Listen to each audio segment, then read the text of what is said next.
This professional development video focuses on higher education teachers, specifically looking at the National Education Policy 2020 through 5 key dimensions of faculty work: teaching, learning, research, extension, and various NEP themes.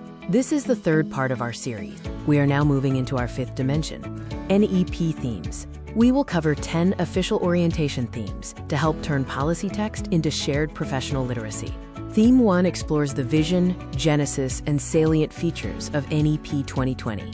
It highlights why this policy exists and how it addresses limitations from the past, such as fragmented regulation, to create a holistic vision for the 21st century.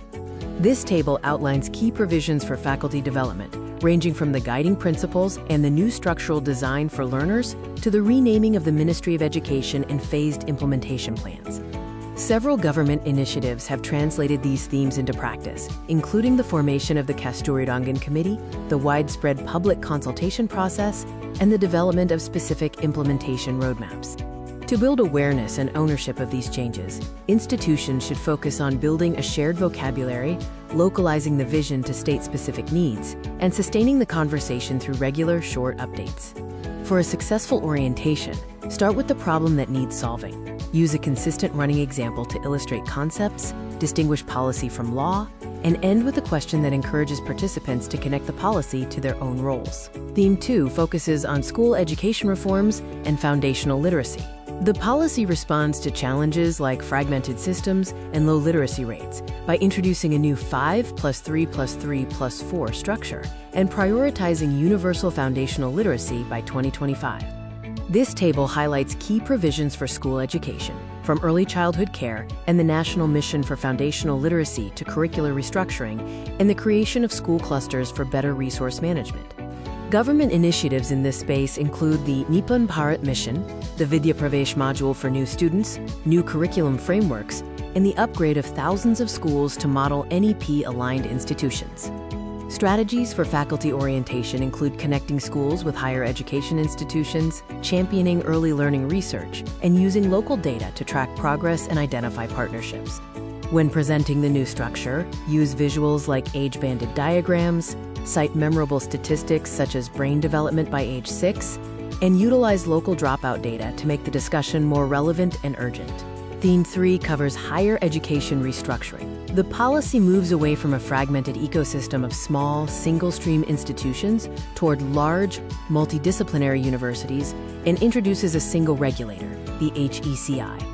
The key provisions here include the vision for large multidisciplinary universities, the goal of increasing the gross enrollment ratio, and the phased transition away from the current affiliating college system.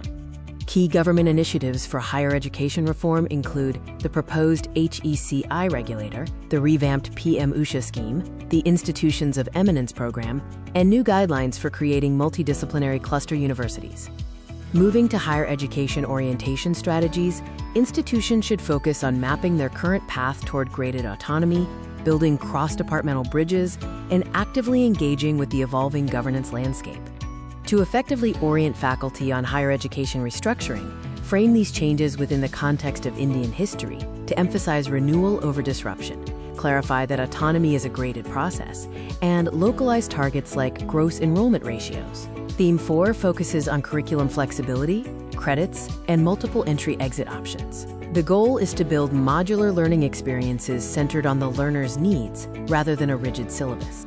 This slide contrasts the old model, a fixed 3-year degree with limited flexibility, with the NEP 2020 response, which introduces multiple exit points, the academic bank of credit, research-focused options, and vocational integration.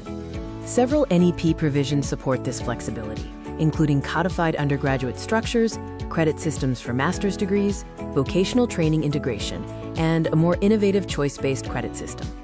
Practicing this theme involves initiatives like the Academic Bank of Credit Portal, the 2023 National Credit Framework, and the establishment of implementation cells within institutions to manage certification. To help faculty adopt these changes, focus on redesigning course maps with credit-tagged modules, fully operationalizing the Academic Bank of Credit, and blending vocational and academic pathways for students.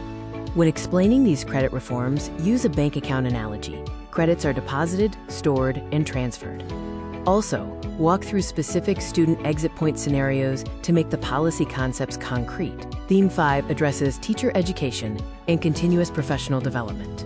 The focus here is on rebuilding the foundational profession that supports all other sectors. The current challenge includes a surplus of low-quality, isolated teacher training institutions. The NEP 2020 response mandates 4-year integrated degrees, move to multidisciplinary campuses, and an annual expectation of 50 hours of professional development. Key initiatives include the NISTA training program, the Integrated Teacher Education Program, and the development of national standards for teachers, alongside the repurposing of existing regulatory bodies. To implement this, faculty should model continuous development themselves, bridge the gap between BED, training and classroom reality, and prioritize tracking professional competencies over mere attendance.